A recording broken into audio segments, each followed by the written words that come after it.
in the fated chess match between Sakayanagi-san and Ayanokoji-kun, this is the fateful position that makes everyone go like, okay, what's going on here?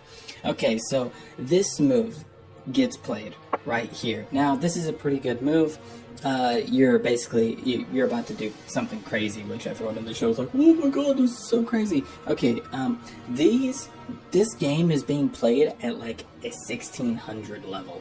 Like, that's generally my rating on like chess.com, is like around 1600. These two, Ayanokoji and Sakayanagi, are supposed to be geniuses. Bro, people like Magnus Carlsen, people like Pragnananda, people like Ali Reza Firouzja, Ho Yifan, people like that in the chess world would be wiping the floor with these two players shown off in the Classroom of the Elite anime. Like, this shit is just not even this position with black to move. So Sakayanagi plays a queen sacrifice. Now, queen sacrifices are dope because, check this out. In this line, the queen sacrifice, you give up the queen for the knight, goes like this. This is what happened in the show. So if you take it, then it's instantly check. There's nowhere for the king to go because all these are covered and all these are blocked by your own pieces, and you are right there, and then that is instantly checkmate. So obviously you don't want to do that, and that's just a calculation of like 3 moves, which is like really amateurish. However, in the scene where it shows Ayanokoji's like move getting like replaced because that guy's a bitch, like his dad's crony's a little bitch boy, it shows that instead of G takes F, it shows Queen G5. Now, this move is sick. White is completely winning. So, this move is pretty sick. Now, it does a few things because the queen is still hanging. So, if you can just get one tempo back, you can just take the queen, and as long as you have, like, room or space for your king to run away, then you're not going to get checkmated, like we just previously saw. Checkmate is actually being threatened. And your own checkmate, because this is checkmate because there are 2 pieces there, and it wasn't defended before the queen came there, is now defended. So you can't take here, because then I would take with the queen, and then take back there, and then boom, you're up a bishop and a rook. So that obviously doesn't work. So when you come here with the queen, you're threatening checkmate back. So if you move your queen out of the way, let's say, it's checkmate 1 and white wins. So what do you do here? The only real thing that you can do here, like, let's say you try to knock the queen off with the rook. You just play the moves that you were going to play regardless.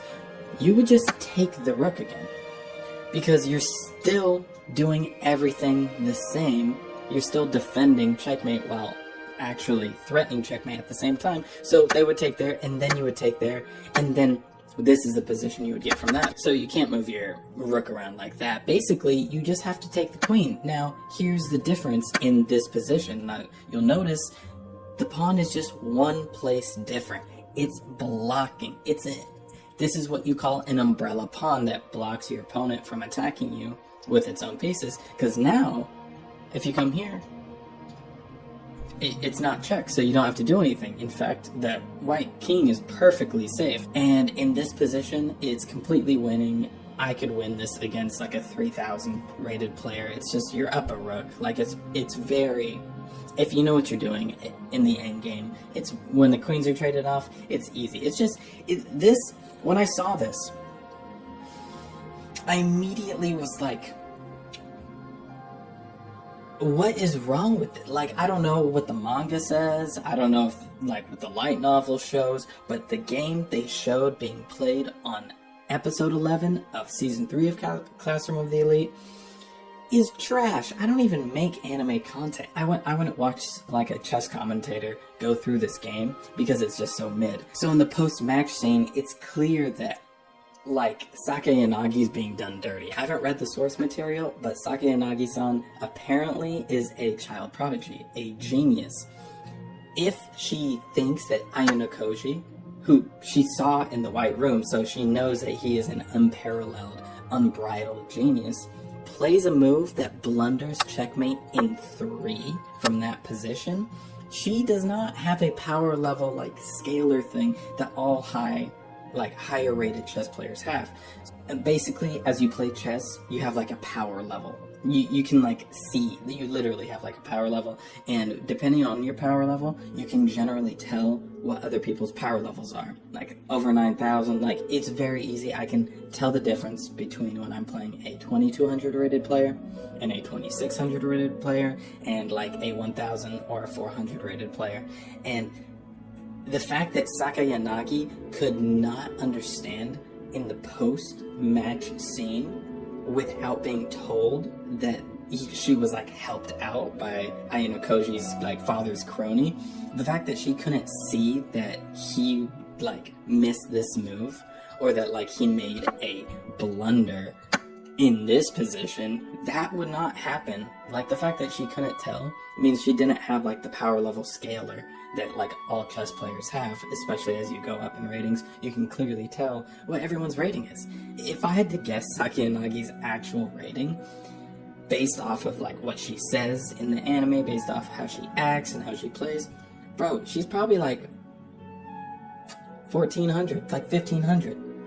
Magnus Carlsen, for example, right now is above 2800. He has been generally his whole adult career, but still, like other child prodigies are so far above this. So it's just like, it's just sad.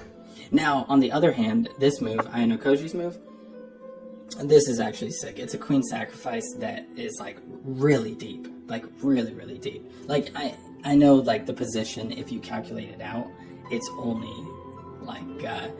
like 2 moves to calculate that you're not in a losing position or that you're not getting checkmated. But to be able to find this move where it's a positional queen sacrifice, it's not even a queen sacrifice in the traditional sense like this was, where you sacrifice the knight for the queen, or the queen for the knight, but to be able to actually see that like that's all you needed to do, and it also gains you a tempo by forcing your opponent to react while also defending the threat that the opponent poses. Like that, this move, that's a beautiful, like, mwah, that's a beautiful move. And you can clearly tell Ayanokoji, to be able to find this deep of a move, that would probably be like, I mean, it's a classical chess game, so it's a long time format, so in a classical chess format, you could probably find that move if you were around like 20, you have to be at least above 2000, which is fine, but it's not kid genius fine. 16-year-olds nowadays, they're at like 24, 2500. I don't know what to say, I don't know what else to say about this. It pisses me off, man. Chess is always shown to be like so crazy, or so like, oh my god, this is insane. But in reality, like most positions you see, especially in like anime like this, they just like don't understand. They just don't understand. Like I'm mid as fuck at chess, and I'm like, nah, this was mid. Like this was a mid game. And again, because Sakayanagi can't even figure out on her own that this was that this move was uncharacteristic, proves to show, it just goes to show that Sakayanagi actually isn't a genius when it comes to chess. So, anyway, that's it. If you're still watching this video, don't expect more anime-related content. I just wanted to vent. It just pisses me off. It just pisses me off.